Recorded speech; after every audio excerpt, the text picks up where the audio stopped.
When Okay. things are hard, I always tell myself this is so easy, and then my brain will find ways to make it easy. Victim to creator. Co-creator, I like. Because Yeah. creator means you're choosing and you're creating your Ooh. life.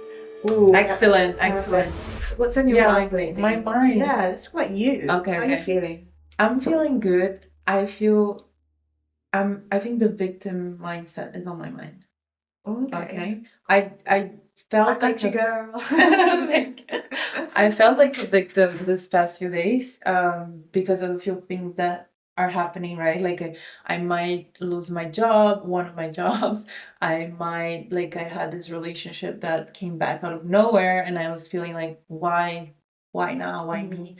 And I got out of it quite quickly, but then I have some friends who were also in the situation, and I was feeling like, we're being too much of victims, right? And I don't like where that puts me. And like you told me, I was just sharing with you, remember, oh, this is going to happen at my work. And Rashma said, sorry, this is not happening to you. This is you that they're manifesting it, right? And that's so true. Yeah, it's you. It's not something happening to me. Life is for me. Life is happening for you, and it's your intention that's actually this. Maybe the job is leaving your life, so you can actually do what you want, and it's obviously change creates it shakes you. Yeah.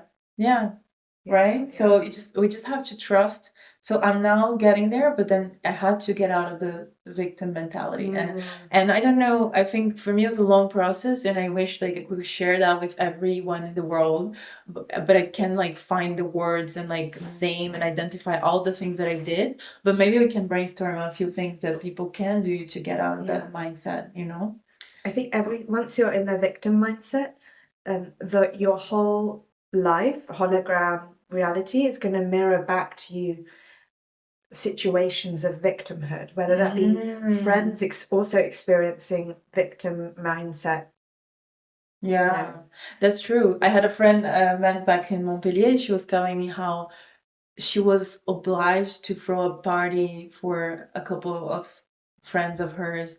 And I was just like, how were you obliged? And then at the end of the day, she ended up paying for the whole party. And I was like, how did that happen? I mean, it was their party. They asked you to organize it. They should at least give you the budget for it. And I was just watching her, and she was like, how could he do this to me? And I said, how could you accept that situation? Yeah, you allowed it to happen. Exactly. Yeah, my dad is my dad gives me amazing advice on that. I mean, he always says that you've allowed it to happen to you. You've allowed it. Now just move on. Get over it. Yeah, let's move on. Easy. Like let's just not about me, but let's say my happens to everyone, right? Yeah, when I was telling him about the scam. Oh, well, you went through a scam. And how did you handle it when he told you that? My dad always says, like, you should do your due diligence before, if you ever get in a situation where someone takes advantage of you. So you can't say, they have done this to me. Yeah. But you're the one that should have checked and read the blueprint, basically, of any investment you make or any person that you get to know. You should have sensed. I don't know. He's very like, you should have done your homework basically before. That sounds like my dad too, and it feels a bit like military or like old school, but it's just one of the things we can do to avoid the situations, right? Of course, there's all the mindset involved as well, but then before just like pointing fingers right away, it's like, oh, it's also me who put myself in those conditions that allowed me to become a victim today, right? So next time, let me do better, like knowing what you deserve as well, like knowing that, and then just triaging, filtering, this is not for me, this is for me. So that you'll be less likely in situations where you're vulnerable. I also think men have a very different mindset. Like the men in my family, like victim mindset doesn't even exist. Even those words, it's like new age stuff that program us to think that we are victims, or even the word narcissist, it's a new word. So people are labeling, people are using these as ways to label themselves. So you think, oh, I'm a victim, that person's a narcissist. But what if these words didn't exist? Your brain wouldn't even have it wouldn't even be able to think about these words. So why don't we just eliminate all these words and labels? Yeah, I agree. Together. We could. I think this is the first thing. Yeah, we eliminate that. We take part of our responsibility. No interaction is like 100% one person or the other. There's 50-50, no? Yeah. Like this interaction, this podcast wouldn't be the same if it was just me, if it was just you. So it's always 50-50. What is it, the 50 that you can look at and learn from it, right? Yeah, and we're all actually, during this podcast, we're learning so much from each other, getting advice from each other, tips, how we can, tips to help each other, but how we can make every conversation we have even more engaging. And but also be ourselves and give us each the space to share our stories. So this is mutual. What it is, right? It's mutual, and it's like we just forgot about all the victim related emotions, right? Yeah. We're just like, we go through tough stuff, but then we're just like helping each other. We're focusing on the like where there's room for improvement. Yeah. There's room for growth. Yeah. There's room for everything else. Yeah. Yeah. It's amazing. Just the journey of enjoying this, right? Yes, exactly. Not the end result of we want a video podcast or a podcast. It's the process. The process is so exciting. Yes, it's really cool. I woke up today and I said, today's gonna be an awesome day. And sometimes, I wake up, I'm so tired this week, and I was like, such a, like, it's Friday, another day, one day to go, and then I'm like, oh, there's this moment with Reshma where we share, and it's just ourselves, and then I got excited again, and some of the tiredness just stepped out of my body. I actually believe tiredness doesn't exist, because you think it's true. When you're excited, when you're tired, and then when you are around someone who lifts your energy, your tiredness just disappears, because you both vibe and you lift each other up. It's when you're around, you're doing things, activities, or you're around people that don't lift you up, then it makes you even more tired. I mean, that's more if you're an empath, which we both are. Yeah. Oh, yeah, I definitely know what I mean. Mm-hmm. Sometimes your tiredness levels just disappear. For sure. It's the same as we were talking about burnout yesterday. I was just feeling like, well, there's more than just pushing yourself to the limits that impacts how you get to that point where your body's just like super exhausted. I think it's also like, are you doing something that has meaning to you? Are you working with people that excite you, that inspire you? Mm-hmm. So there's so many other things that you can also include in your daily life that will allow you to get that energy going again,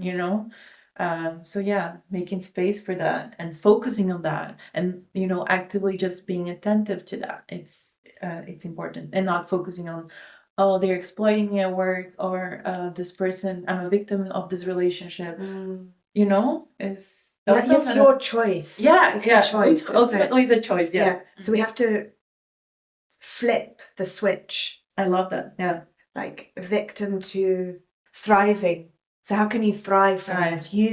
Learn from this experience and think, what is the opposite of this victim situation, and how can I get to it? And work towards. I don't even know what's the opposite of that. It's interesting. It's just, victim to creator. I like. Because creator means you're choosing and you're creating your life. Ooh, excellent. Perfect, right? Yeah.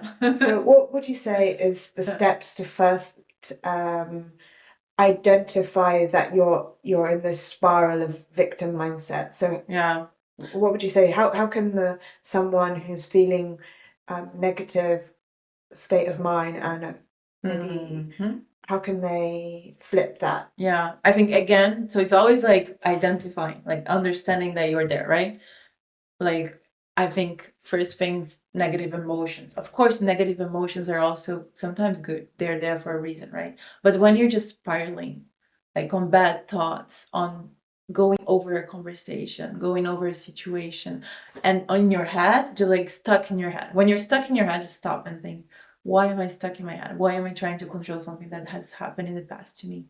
So I think that's the first thing. And negative emotions, very like, you know, like frustration, resentment, those negative feelings, they're already one red flag. Second one's like thinking about the past, and just going over and over that. Maybe like awareness then. So awareness is the first step, right? So those are like the small tips that could like make you more aware. What else? Then I would say, as soon as you catch that bad thought, find a new sentence to replace it. So I like that. Your brain is now switching the negative thought to something which is moving towards the state, to the creator state. I like that. Yeah. So let's give an example. Okay, so I was feeling like, why is this happening to me? Why now? I have so much going on. Just thinking, okay, what is this trying to tell me? What is this trying to teach me? Maybe. Yeah, maybe I would say like, I'm feeling super tired. That's also a negative victim state. And then as soon as you catch yourself thinking that and feeling that, you could say, my energy levels are increasing every day. Oh, every second. And you're just gonna your body's gonna think, oh yeah, it is. Yeah. It is, and it will. Yeah, you just create that. You've created that pathway. Or whereas if you say, I'm just super tired, you're just staying there. You're being a victim of your own state of mind. Yeah. Right? Yeah. Or you can, or something like, respect your body if it genuinely is tired, and you can say, I respect that my body needs rest, more rest. But the word tired is kind of like replace the wording. Replace the wording. So tired, I'm just feeling like I need to rest. Then you just rest for a little bit, and I like that. But I think Reshma, something that is also very difficult is like through specific situations where people feel like a victim, you know?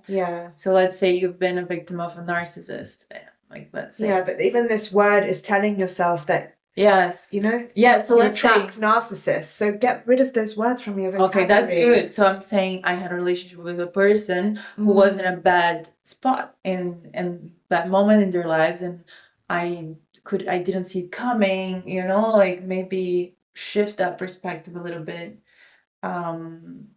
It's difficult, but I can get that. You can't even say it's difficult. You have to say everything is easy. So when things are hard, like, I always tell myself, this is so easy. This is so easy. And then my brain will start believing it. Yes, but it will find ways to make it easy. I swear. Perfect. This is how it works for me now. I like that. You have to program with the new beliefs that you want to implant your system with, and then it will find ways to get there, basically. Yeah. That's good. So maybe just starting with that, it's good enough for now. And then we can look into those situations later on. Dig deep. It's a really big step, actually. Maybe we will do a deeper dive on like specific situations. And how to flip the switch, basically. On those study cases. Victim to creator. I love that. Would you guys like that? Please write, I want that, or victim to creator, or just write creator, then we know. And then we'll do it. Okay.